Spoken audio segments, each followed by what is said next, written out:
Yes, what's up guys? So now, we're going to our next destination and the sun is up. With that, we'll be using our GT Daily Sun Care with SPF 70. So since we're out of the sun, really need to protect our skin using our tinted sunscreen. This is only for 235 pesos, available in all leading supermarkets nationwide. Yes, I'm gonna apply the GT Brightening C Plus Daily Sun Care now.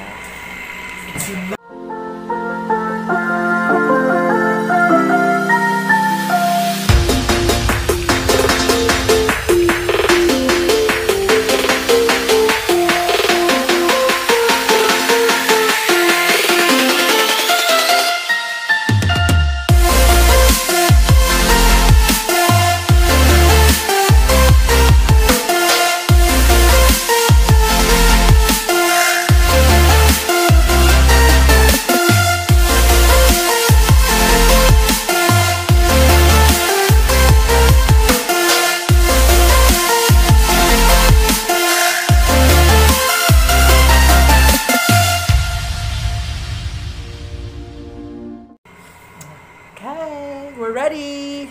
Thank you so much to our accommodation. We're staying here at Argan Brothers. Argan Brothers.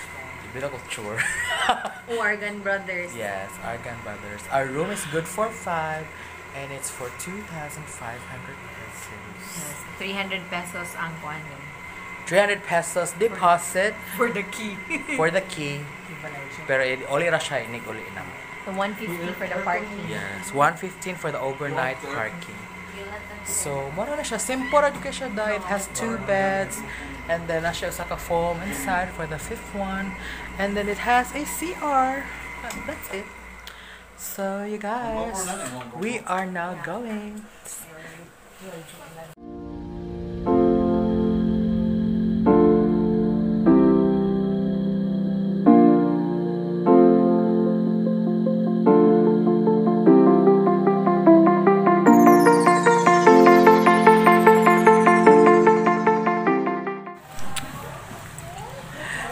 Yes, my Yadz. Currently, we're having our breakfast.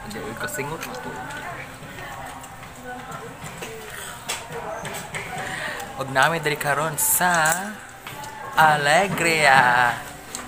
Yung bisingot mong kuy. Dito kami sa Hokade Food House. Yes. Hokade Food House. Food house na malapit lang sa kanilang simbahan. At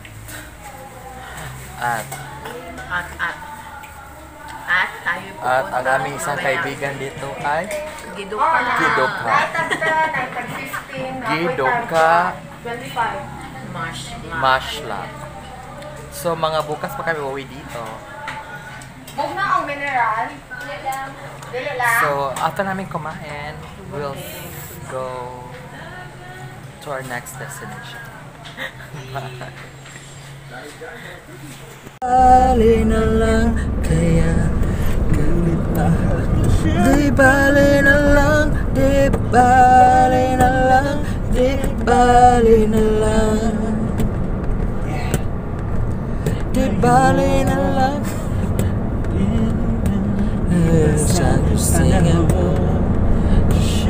December to December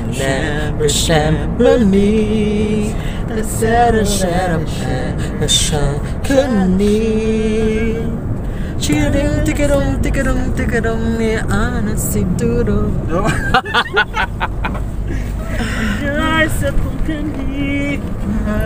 Kanindot pa masayaw na ayaw ang katunaw. Tikadong hanggang si Dudong nagtanaw kang inday, nagtabisay ang laway. Tikadong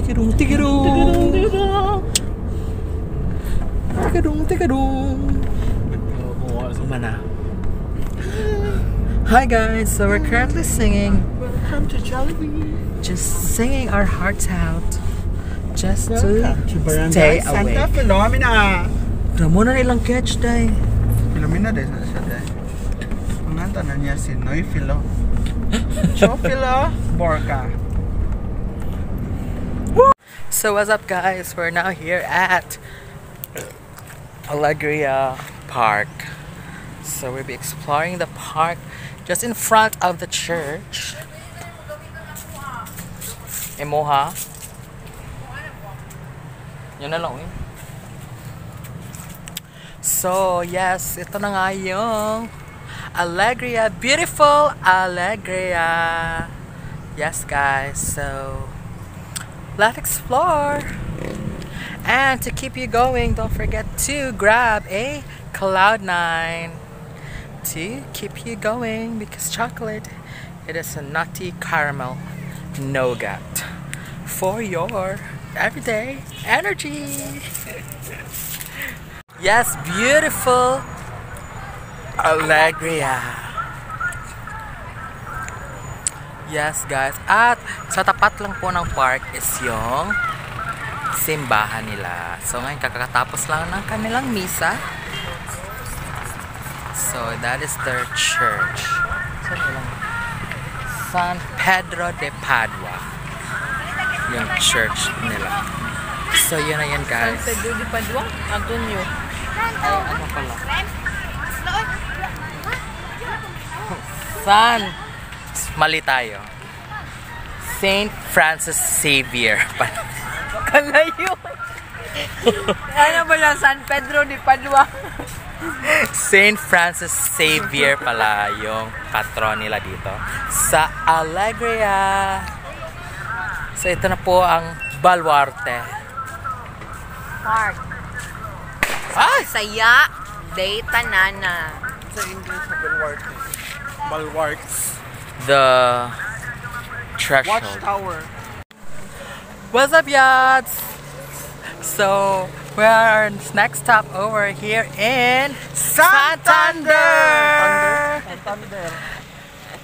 Hashtag Santander beyond compare. Hashtag Santander rocks. Hashtag Sanayon, because Santander is the southernmost tip of Cebu. Cebu. And guys, yung island po sa Layo. Sa Layo is yun po ang Samilan Island. At doon na part yung mga butanding. At kasama natin ngayon ay isang butanding. So, ano masasabi mo dito sa Santander?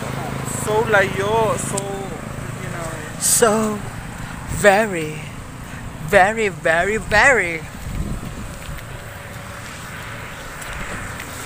So ayan guys, so nagpipictorials muna kami ngayon dahil, sulitin na namin ang oras at ang panahon.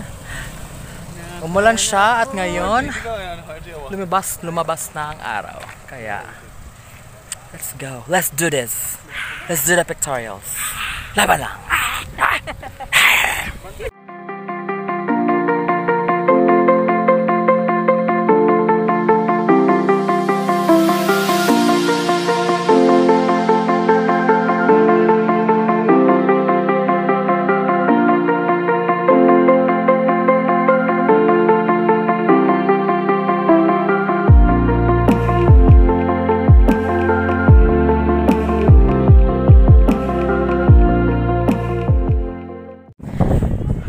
Hello!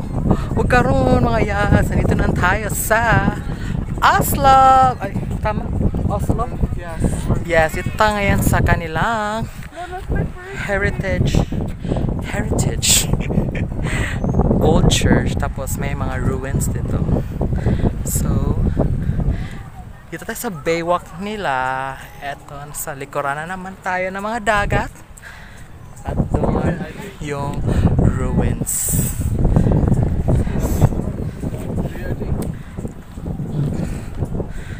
So ngayon i-explore natin yung unsa din na daan na kuan simbahan. The ruins. Yan po ang Tanaw nato dito. Pupuntahan natin para malaman natin kung ano ang mayroon doon. Yes, kasama ang aking team di umanoy. May isang ruins dito. Isang ruins. Halina!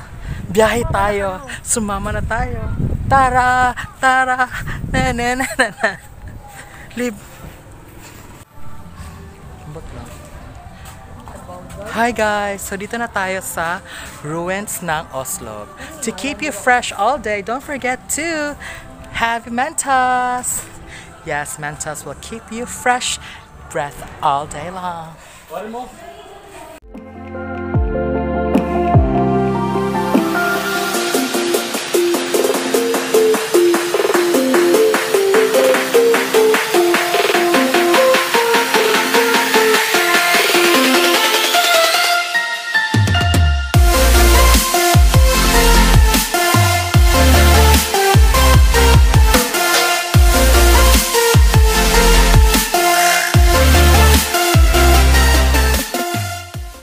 So ngayon guys, kami ay pupunta sa kanilang simbahan.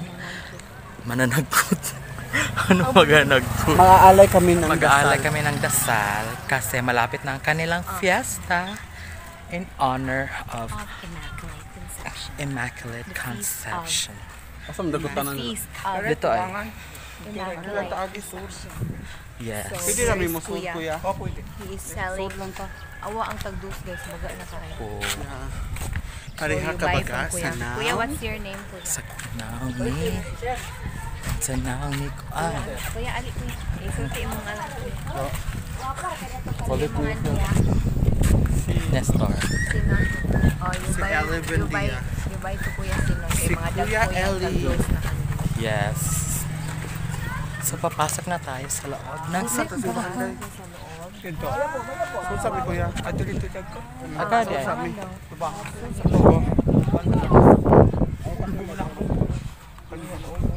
Amo kuya kay solid na. So the bell tower. The bell tower, guys. Agad, bakot kumigas. So ngayon, maganda yung simbahan nila. Parang talagang withstand the test of time. Kasi made of bricks po yung simbahan nila up until now.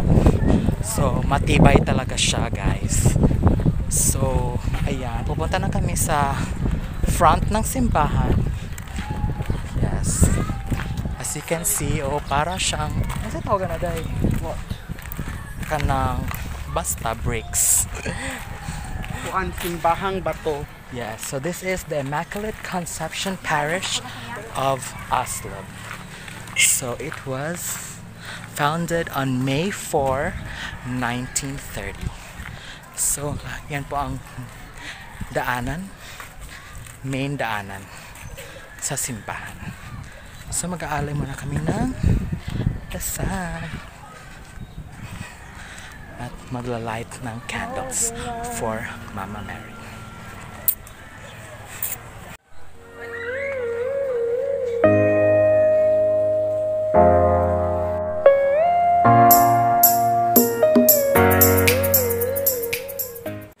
Hi guys, nandito na tayo sa loob ng simbahan ng Immaculate Conception of Oslob. So, pagkita ko sa ganyan, kanilang ceiling, may mga artwork siya na depicting the 7 sacraments. So, ito yun guys.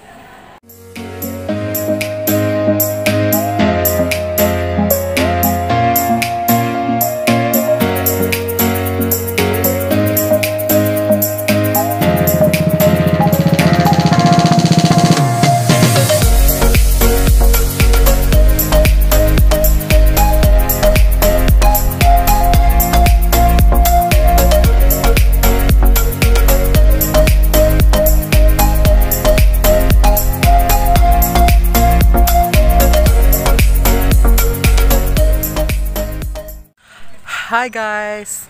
So we're here in another stop ngayon. Nandito kami sa Boljoon. Nandito kami ngayon sa kanilang simbahan, which is isang pinaka-old na simbahan dito sa Cebu. Ito ang simbahan ng Boljoon. Itinatag ito noong 1599. Yes, ito po siya. So galing Karkar ng mga Agostino ang nag-establish. Kuya mo sa establish. Naghimo po sila po. Yes.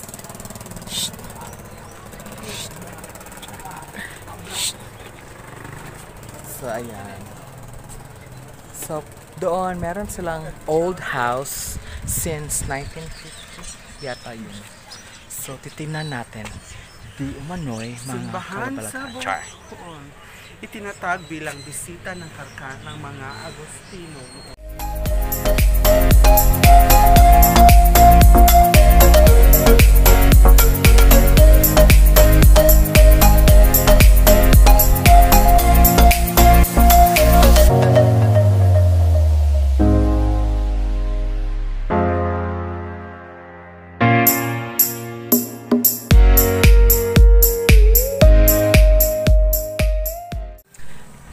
Yes mga Yadz, ito sa aking likuran, ito po ang isang tinatawag nilang Eskwela Katolika. So, isa siyang matanda. Isa siyang matanda. Pinaka siyang ano na. Ay! Diba? So, sa ilalim may gumagamit na. Wala na ba? So, ayan.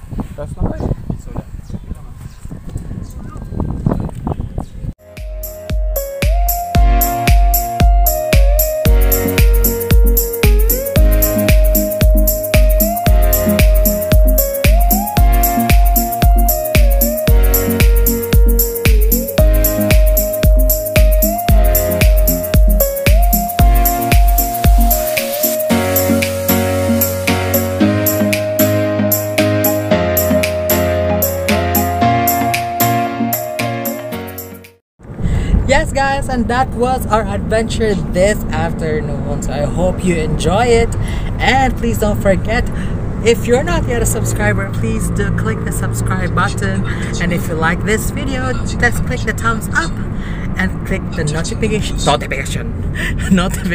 bell for my new upload. So that's it. This is Yadz Travel. Bye.